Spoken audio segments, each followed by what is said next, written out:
कांग्रेस में कभी जाति पाति ना धर्म ना जाति पाति कोई। कांग्रेस की जो आइडियोलॉजी है, कांग्रेस तो देशभक्त है, देश की आज़ादी के लिए लड़ाई लड़ी है। मेरे दादा ने लड़ी, मेरे बाप ने लड़ी है, देश की आज़ादी की लड़ाई लड़ी, कोई एक जाति के लिए लड़ी थी। तो बड़ौदा के लिए भी कह रहे हैं कि जाति पाति से ऊपर उठकर लोग वोट देंगे, क्या है? हाँ, हम तो कह रहे हैं जाति पाति से ऊपर के वोट देनी चाहिए, क्योंकि हम तो जाति पाति में पढ़ते नहीं। हुड्डा साहब, कल योगेश्वर दत्त ने व्यक्तिगत आक्षेप लगाते हुए आपके कैंडिडेट के ऊपर कहा है कि मेरे सामने जो कैंडिडेट है वो गोली चलाने वाला है चौपाल में, तो आपने फैसला करना है कि भी उनको चुनना है या मुझे चुनना है, ऐसा आक्षेप कल लगाया है, क्या कहेंगे? आक्षेप का मेरे पास कोई जवाब नहीं, क्यों आक्षेप तो लगाए जाते हैं, उसमें क्या तथ्य है? अगर वो कोई उस पर था तो आज के दिन तो कोई ऐसा उसके ऊपर आक्षेप नहीं है। अब तो खोदने लगे तो कुछ भी खोदेंगे, कोई ऐसा कोई उसने नहीं किया जिसमें उसकी कोई सजा हुई हो या कोई ऐसा हुआ, ऐसा कोई काम नहीं। बहुत शरीफ आदमी है, कार्यकर्ता है। उसका आक्षेप ये कि है वो गरीब आदमी है, किसान का बेटा है, कांग्रेस का कार्यकर्ता है। ने कहा है कि बड़ौदा पाकिस्तान है। किसने कहा? Deputy CM Dushyant Chautala. Deputy CM Dushyant Chautala ने कहा। दुष्यंत चौटाला ने बोला, क्या बोला? बड़ौदा पाकिस्तान, वो पाकिस्तान समझते हैं, किस तरह? फिर क्यों आ रहे हैं यहाँ पे? तो बड़ौदा को पाकिस्तान समझ रहे हैं तो यहाँ क्यों चक्कर काट रहे हैं भाई? वो सर, उनका ये कहना है कि भाजपा की यदि सीट मिल जाती है तो बड़ौदा का विकास जो है वो गुड़गांव से भी 10 गुना ज्यादा कर दिया जाएगा 4 साल में। पहले उचाना तो कर ले। वो सर मुख्यमंत्री ने कहा है कि उचाना कर लिया। सर मुख्यमंत्री ने कहा कि 1 साल की जो गठबंधन सरकार है, 1 साल में 167 विकास के काम किए, बड़े काम किए 167 ये है। 167 काम किए हैं उन्होंने। कहाँ क्या किए हैं? कहीं पे पानी का कनेक्शन लग गया है, कहीं ट्यूबवेल बन गया है, बड़े बड़े काम भी किए, बड़े बड़े काम किए हैं। तो दादूपुर नरवी नहर थी उसको उल्ट कर दिया, उसका कैंसिल कर दी। एक काम जो लॉजिस्टिक हब बन रहा था बावल में, वो बंद कर दिया। बड़े बड़े काम किए। एक यहाँ पे रेलवे कोच फैक्ट्री थी, वो यहाँ से जाती रही।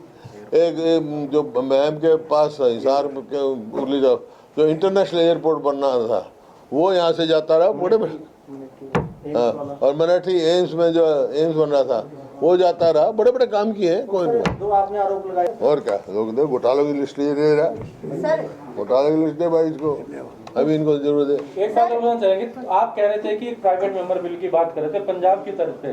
सरकार बार बार कह रही है कि उसमें केवल 2 ही फसल है। अगर ये ज्यादा फसलें डालें, पंजाब को भी कहें बाजरा मक्का, उनका कहना है कि इन्होंने तो मूंगफली भी डाली है। क्या हरियाणा में किस तरीके की आप फसलों को उम्मीद करते हैं? कौन कौन सी उसके अंदर होंगी? हमारा जो 2007 का मेरा वो था नियम, उसमें साफ था कि एमएसपी से कम नहीं ले सकते थे, और जिस जिनस की एमएसपी नहीं है प्रिवेलिंग मार्केट से कम नहीं खरीद सकते। कैंडिडेट को लेकर खासतौर से निशाना साधते हैं कि जो कांग्रेस का कैंडिडेट है उसे सिर्फ रोहतक डी पार्क का एड्रेस पता है, हमारा कैंडिडेट ऐसा है जो राष्ट्रपति के पास जा सकता है, प्रधानमंत्री के पास जा सकता है। ऐसे कैंडिडेट का कैंडिडेट जो है वो अच्छे खिलाड़ी हैं, राजनीति में नहीं खेलने में अच्छे हैं। उनका फ्यूचर वहाँ बहुत अच्छा सुरक्षित था। वो कहते हैं विकास जो है वो भाजपा करवा पाएगी, जो कांग्रेस का कैंडिडेट है वो सिर्फ रोहतक तक सीमित है। विकास भाजपा कराएगी। जो हरियाणा नंबर 1 था प्रति व्यक्ति आय और प्रति व्यक्ति निवेश में, आज किस चीज में नंबर 1 है? अनएम्प्लॉयमेंट में, अपराध की तरफ नंबर 1 जा रहा है, और भ्रष्टाचार में। गाँव में गए हैं और जो जन समर्थन मिला है छत्तीस बिरादरी का, उसके हिसाब से मैं दावा कर सकता हूँ कि कांग्रेस की उम्मीदवार की भारी जीत है।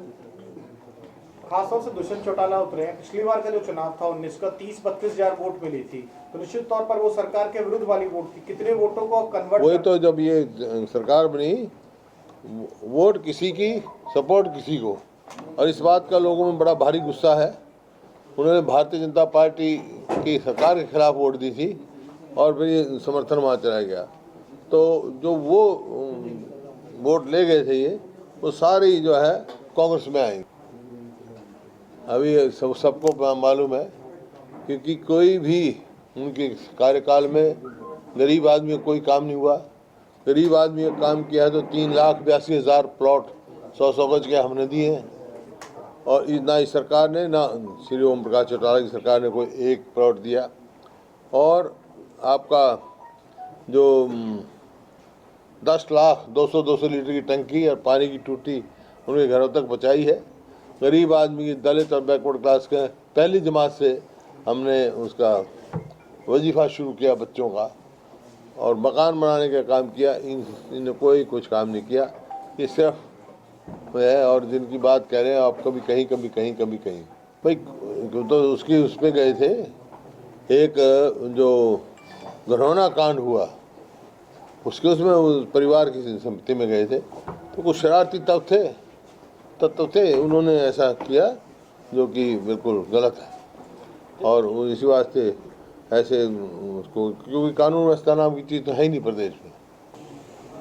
अब वैसे तो हमारे बुजुर्ग थे, 3 बार तो मेरे सामने वो लड़े, तीनों बारे हारे, और मलिक साहब के सामने भी लड़े, वहाँ भी हारे। जो रिजग्राम के सामने लड़े थे वहाँ भी हारे थे। इसी एरिया में तो थे। 5 चुनाव तो 2 बार तो यहीं से आ रहे हैं। 3 रोहतक से, 2 सोनीपत से हारे, और उसके बाद कोई भी यहाँ चुनाव लड़ने की स्थिति में नहीं आया। मुख्यमंत्री ने एक बड़ा बयान दे दिया कि मुख्यमंत्री ने एक बड़ा बयान दे दिया कि एमएसपी अगर जाती है तो मैं राजनीति छोड़ दूंगा। आप लोगों ने काउंटर भी किया, वो क्या असर डालेगा बयान की? ऐसा है, क्या असर डालेगा? जो 3 कानून आए हैं, अगर उसमें एमएसपी शब्द है कहीं, तो वो क्यों छोड़ देंगे? हम छोड़ देंगे भाई, दिखा दे हमारे को।